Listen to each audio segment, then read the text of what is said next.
So for example, let me show you what this can do. This can do a couple things. Act as a power supply. Bring back to life undercharged lipos or over discharged lipos and discharged batteries in general, only if you know what the hell you're doing. If you don't know what the hell you're doing, you don't even touch this feature.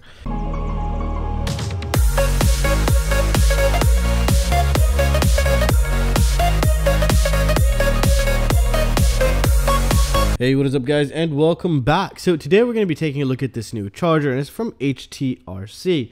Now I do have a older version or a different model of a HTRC charger, and it was a really budget line that charges two 4S lipos, and that's all it did, and it's really great and it's still working to this day. However, this one is a dual charger for a great price, and it has some extra functions that I really like, which I don't have those features on my $400 charger currently, other than the fact that that one has Bluetooth capability, but I never use it. But this has something pretty interesting. Now let's take a look at it and see what it comes with before jumping into the functions and what it can do and what it's rated for. So as you can tell here, we get the charger itself. Now the charger does take AC and DC, so you can set up your PC type connector. As you can tell right there, you can give it straight AC whether you're in the US or in the EU or any other country in the world. You can do that here, and they do provide this cable. It's around 1.5 meters long, and they also provide you with a DC input. Now you might say, well, what is this DC input for? What I do with this port is usually set it up on my car's battery, and I keep charging in the field, which is very useful. Or you can plug in a LiPo too and then charge through it if you wanted to. It does boost up the voltage. For example, my car's battery is possibly on 13 volts sometimes, and it'll boost it up to, you know, our 14.8 if I'm charging a 4S, or 16. And if it gets too low, it'll tell you that your car's battery or whatever you have plugged in is voltage is getting too low, and you can actually set that up inside the charger itself. So that's something really nice. Now the on and off button only works for the AC part, so once you plug in DC, it just works directly. This is connected to the AC, so if you have this off, it'll turn off the AC. On, it'll turn it on. It's really nice. Now some of the other things it comes with is these balance ports, which is really nice. They give you 2 of them, and that's all you really need here because you have 2 of those pads. Now these 2 might look different. It's because the ones that came with it, actually I still have them in the box, but they're exactly the same here, and those go up here, and it charges a maximum of a 6S.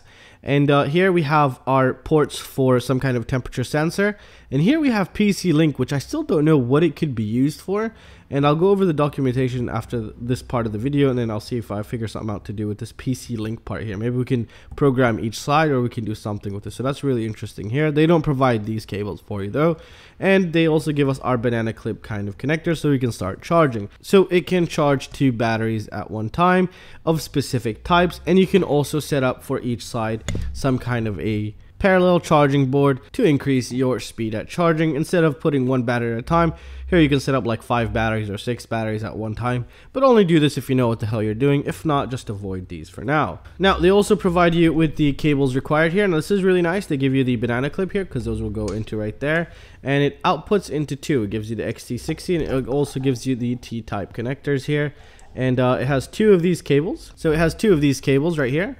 There they are. So they give you 2 of those, and they also just give you one that's just a normal Xt60. Alright, so that's out of the way. Let's boot this guy up and let's see some of its features, its safety features, and the thing that I truly love about this thing here. This thing can even possibly revive some of your dead lipos, which I highly recommend you do not use unless you know exactly what the hell you're doing. If not, don't do that at all. Now let's plug this guy in and let's check him out. Alright, so we're going to boot this off of AC power right now.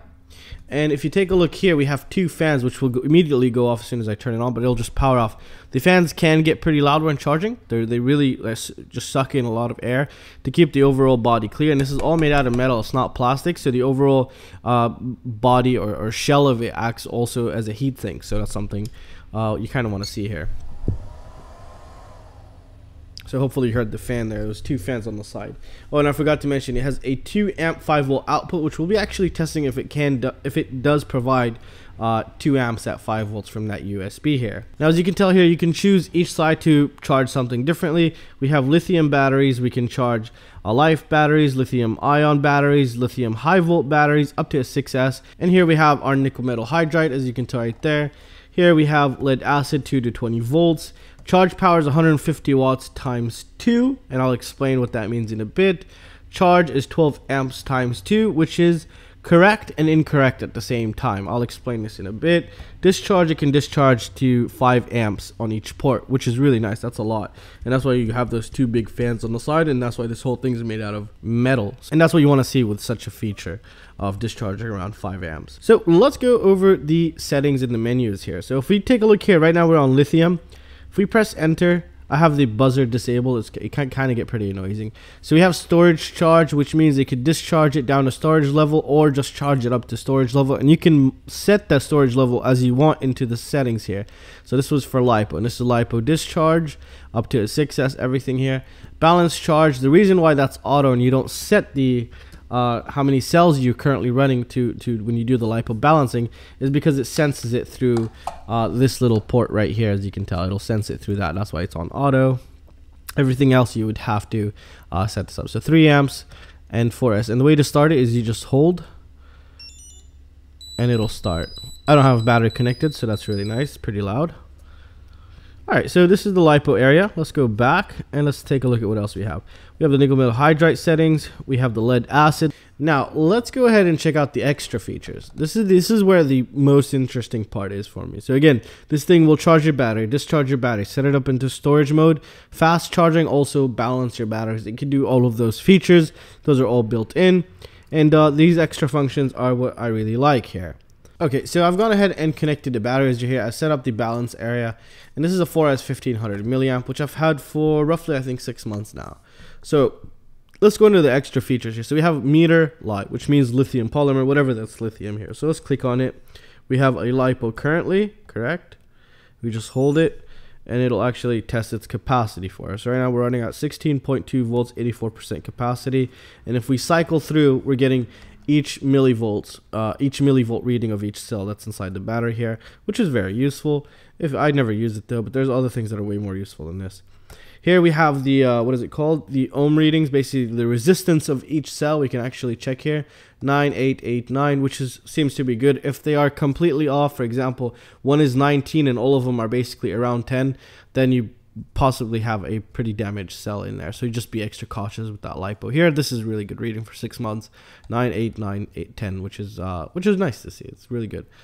We can also go to the lithium ion balancer. This will just balance it. Next is the digital power. Now, when you have digital power, what you want to do before you go in there, make sure you disconnect your battery. That's one thing, because this is the feature that I like, and well, the same feature that you have to be careful of. You have to know what the hell you're doing before you use this feature.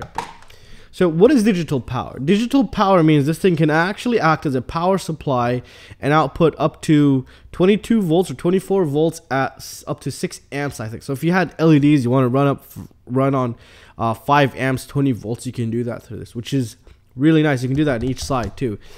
But the safety features, they are not that great. I've already tested some of them, and I'll get into that right now. So for example, let me show you what this can do. This can do a couple things. Act as a power supply. Bring back to life undercharged LiPos or over discharged LiPos and discharged batteries in general, only if you know what the hell you're doing. If you don't know what the hell you're doing, you don't even touch this feature. So let's get started. So let me show you a quick example of what we can even do. The options here are limitless. So right now what I'm going to do is I'm going to get, these are not provided, banana clips, banana plugs to alligator clips here, and I'm just going to install them where the battery would normally, or these would actually go. So as you can tell right here, so now we have positive and negative here. Alright, so we're going to set it up on this side here because it's just going to be easier for me to show you what's going on the right side. So we're going to go to extra functions, and we're going to go to digital power, and now it's set to 16.4 volts, 200 milliamps. So we can actually give whatever we connect here direct and constant power, and we can change this up to, okay, so right now it's 16.4 volts. We could change this up to 6 amps. So you can give anything you want 6 amps. However, if you know, up to actually how many amps, we can give up to 15 amps or 12 amps. 12 amps, that's just crazy. So you can give up to 12 amps, which is pretty insane, and you want to be careful when using this. So I know my current application, what I'm about to feed it, doesn't take more than 300 milliamps. So what I'm going to do, I'm just going to drop it down to 200 milliamps just to be safe in case these short out, because there's no short circuit protection. And here is a drone mesh FPV drone finder. Now I don't have an Xt60 and I'm too lazy to go connect one, and I just really wanted to test if this quadcopter is actually broadcasting anything. So as you can tell here, I gave it VCC and power because this takes up to like a 5S LiPo. I'm giving it 4S voltage, and I'm giving it 200 milliamps maximum. So it should not take, if for some reason this shorted out and was going to take 1 amp, this will limit it to 2 amps, but it will not stop the current flow. It'll just keep giving it that amp until it fries itself completely. So keep that in mind. So right now, to start giving power to this, we'll just click and hold. Now this is giving out of these lines that are disconnected. There we go. Sorry about that. All right, now it's giving, let's just see here. It is giving, it's not going to tell us anything because this is taking less than 200 milliamps, and it's just, yeah, it's giving us power here, as you can tell. If I connect the quadcopter, it'll do the same thing. This acts as a power supply, so you can power up just about anything, and you can change the voltage. So right now, if I stop it, it'll stop giving the voltage here. Now, safety features, I'm going to go ahead and try to short this out. Let's see what happens. Hopefully nothing too dangerous happens. Something I really do not recommend for anyone at all. So I have it limited to 200 milliamps. We should see the peak here. So here's a short circuit. So it's going at 300 milliamps. Okay, I think that jumped up to, I think it disconnected everything here. So yeah, just be careful with that.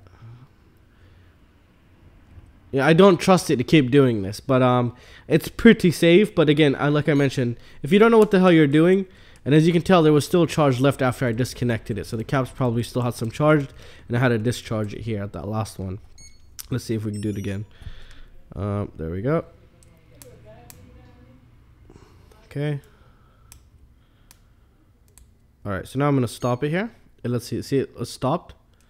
Okay, this time the caps, I guess we're just we're good. So yeah, just be really careful with this. Just know what the hell you're doing. If you don't know what the hell you're doing, don't play with this feature, because it's not as safe as a hardcore, you know, power supply or just a dedicated power supply. So you just gotta know what you're doing before you use the digital power here. So yeah, overall, this is a really great device in my opinion. It has a lot of features, especially the built-in power supply. I find to be very useful for a lot of things that you might run into. Which is really nice here. You can just give something power that you needed to. Just know what the hell you're doing before doing it, and have a good connection where so you're not going to short out, because the safety features are not really that great in my opinion. I mean, they're good, they're decent, but I would not trust it, you know, trust it completely or blindly. I don't even trust anything blindly, but just be extra cautious. That's all I'm trying to say. And I still to this day never leave these charging alone, even if I have one battery plugged in. So overall, the features, the price, and everything about this, the build quality is superb. Everything works great. There isn't any issues, and I have been using it quite often, and I've been using it for the past 4 days, and it's just been amazing. And it's going to be coming with me on the field now as an extra one, which I'll also be using constantly to charge everything and just to see how well it's going to perform and last. It works great. It has every feature you want. It comes with every feature that's basically found in the market, and it's just something really great out of this. And by the way, the USB here does provide 2 amps. I've already tested that, and the way I've tested that is I brought a EV200s and powered it off by USB. That thing sucks around 1,700 mil, so 1.7 amps of current, and I set up my meter and it was actually pulling that, which is also just something that tells me that it's actually doing everything in its spec sheet, which is really nice. And well, that's it guys. I really hope you guys enjoyed it. It's a really nice charger. It has a nice weight to it.